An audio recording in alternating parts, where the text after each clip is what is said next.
মেয়ে আজকে বায়না করেছিল পাস্তা খাবে, তাই কম সময়ে পাস্তা বানিয়ে সেই রেসিপিটা তোমাদের সঙ্গে শেয়ার করলাম, যাতে তোমরাও কম সময়ে পাস্তা বানাতে পারো।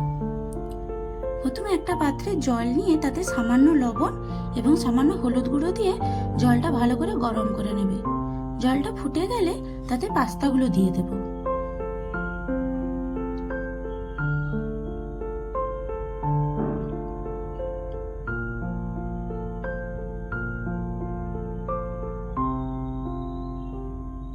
পাস্তাটা সেদ্ধ হয়ে গেলে তারপর সেটা ঝুড়িতে ঢেলে নেব।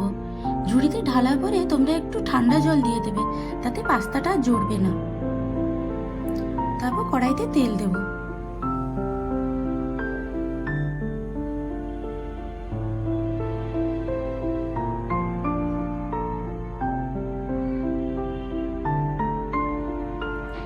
তেলটা গরম হয়ে গেলে তাতে পটল কুচি এবং আলু কুচি দিয়ে দেবো।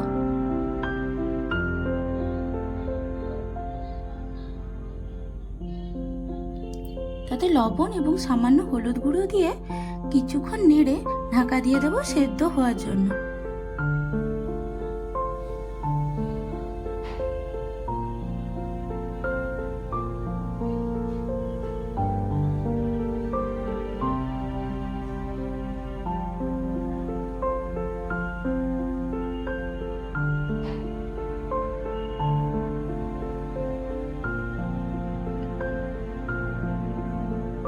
আলু আর পটলটা হাফ সেদ্ধ হলে আমি ক্যাপসিকাম কুচি দিয়ে দেবো। আমি এখানে আলু, পটল আর ক্যাপসিকাম ব্যবহার করেছি, তোমরা যে কোনো সবজি ব্যবহার করতে পারো।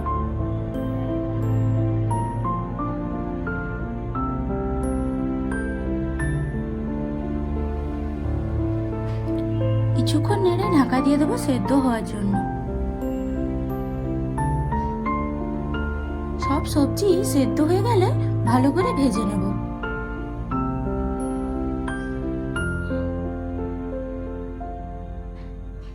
ভালো করে ভাজা হয়ে গেলে সবজিগুলো তুলে নেব।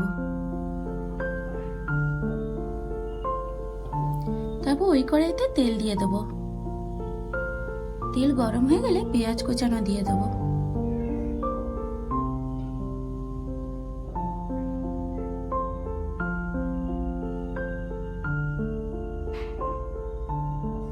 পেঁয়াজটা হালকা ভাজা হলে ডিম দিয়ে দেবো। আমি এখানে 3টে ডিম ব্যবহার করেছি, আপনাদের যটা ইচ্ছা আপনারা করতে পারেন।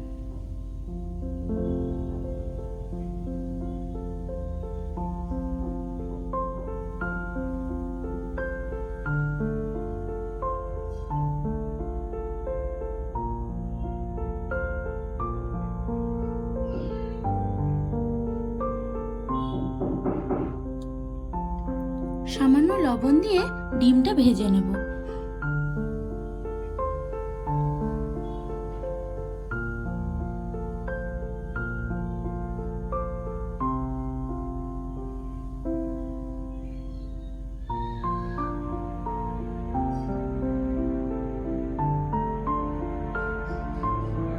ডিমটা ভাজা হয়ে গেলে তুলে নেব। তারপর ওই কড়াই তেল দিয়ে তেলটা গরম হলে জিরা দিয়ে দেব।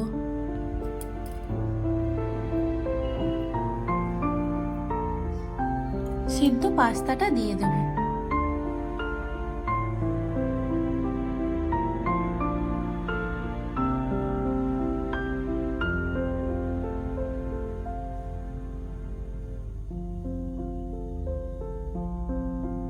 পাস্তাটা কিছুটা ভাজা হলে তারপরে ভাজা সবজি আর ভাজা ডিমটা দিয়ে দেব। তারপরে সবগুলো ভালো করে ভেজে নেব।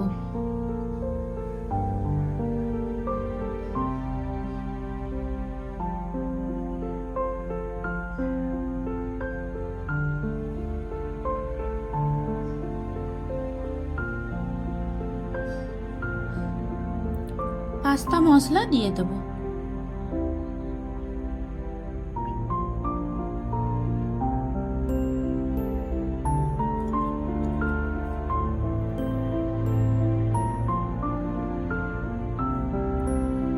তারপরে ভালো করে মিশিয়ে গরম গরম সার্ভ করব। আপনারাও করে দেখবেন, বাচ্চা বড় সবাই খাবে, সবারই ভালো লাগবে। আমি এভাবে পাস্তা বানালাম, আপনারা কেমন পাস্তা বানান আমাকে কমেন্টে জানাবেন। আর আমার এই রেসিপিটা যদি ভালো লাগে অবশ্যই লাইক, কমেন্ট এবং শেয়ার করে দেবেন এবং কমেন্টেও লিখে জানাবেন।